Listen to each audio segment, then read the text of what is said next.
Welcome to edu simple viewers. मुकम्मल Urdu grammar series part 2 में आज हम अहराब का मुताला करेंगे। इस वीडियो में हम अहराब ज़बर, ज़ेर, पेश, जज़म, तजदीद, तनवीन और हमज़ा का मुताला करेंगे। तो चलिए शुरू करते हैं। अहराब की तारीफ़। अल्फाज में हुर्फ की हरकात व सकनात को ज़ाहिर करने और उन्हें सही तलफ़्फ़ुज़ के साथ पढ़ने के लिए जो अलामतें लगाई जाती है उन्हें अहराब कहते हैं।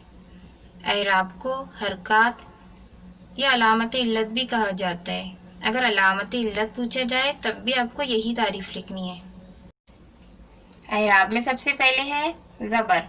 हुर्फ के ऊपर आधे अलिफ की आवाज़ ज़ाहिर करने के लिए जो अलामत लगाई जाती है उसे ज़बर कहते हैं।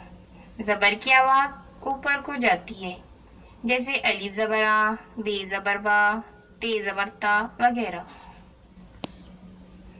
ज़बर को फतहा भी कहा जाता है और जिस हुर्फ पर ज़बर हो उसे मफ्तू कहते हैं।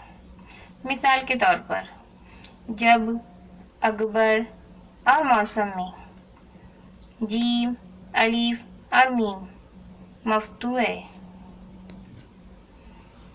नंबर 2, ज़ेर। हुर्फ के नीचे ये की मुख्तसर आवाज़ ज़ाहिर करने के लिए जो अलामत लगाई जाती है उसे ज़ेर कहते हैं। ज़ेर की आवाज़ नीचे को जाती है, जैसे अलिफ ज़ेरी, बे ज़ेर बी, पे ज़ेर पी वगैरह। ज़ेर को कसरा भी कहा जाता है और जिस हुर्फ के नीचे ज़ेर हो उसे मकसूरा कहते हैं।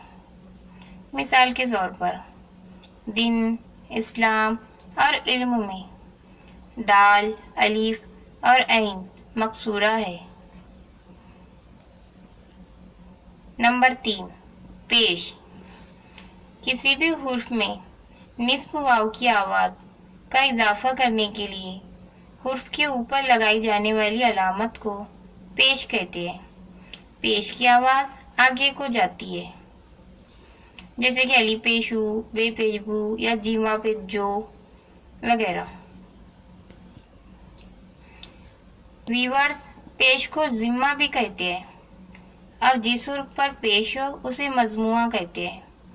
मिसाल के तौर पर चुप, उर्दू और मुल्क में चे, अलीफ और मीम मजमुआ है। नंबर 4, जज़म। किसी लफ्ज़ में जब कोई हुर्फ साकिन हो उसे ज़ाहिर करने के लिए लगाई जाने वाली अलामत को जज़म कहते हैं। साकिन मतलब जिस पर कोई हरकत ना हो, जैसे ज़बर, ज़ेर, पेश। जज़म का दूसरा नाम सुकून है। जिस हुर्फ पर जज़म हो उसे साकिन कहते हैं।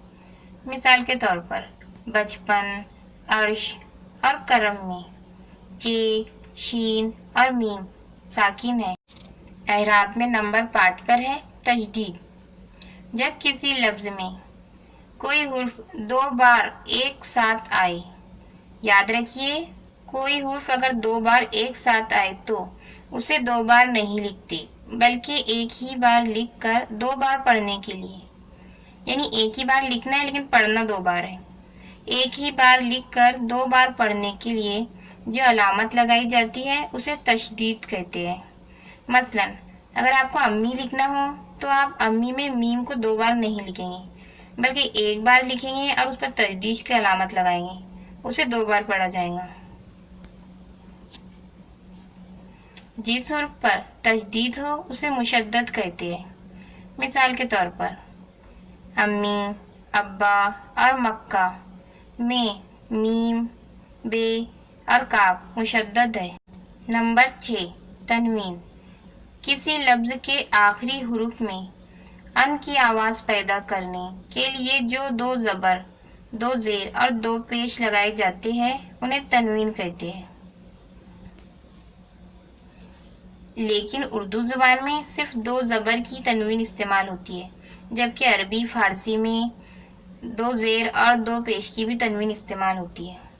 मिसाल के तौर पर यकीनन, मजबूरन, तकरीबन और मसलन वगैरह। अहराब में नंबर 7 पर है حمزہ، حرف ترجیح کا ایک حرف جو الف کی سی آواز دیتا ہے، یعنی الف کے جیسی آواز دیتا ہے۔ کئی جگہ دو آوازوں کو ملانے کے لیے اس علامت کا استعمال ہوتا ہے۔ مثال کے طور پر آؤ، لائیے، بناؤ، لیے وغیرہ۔ اگر آپ کو ویڈیو پسند آیا ہو تو لائک کریں، شیئر کریں اور سبسکرائب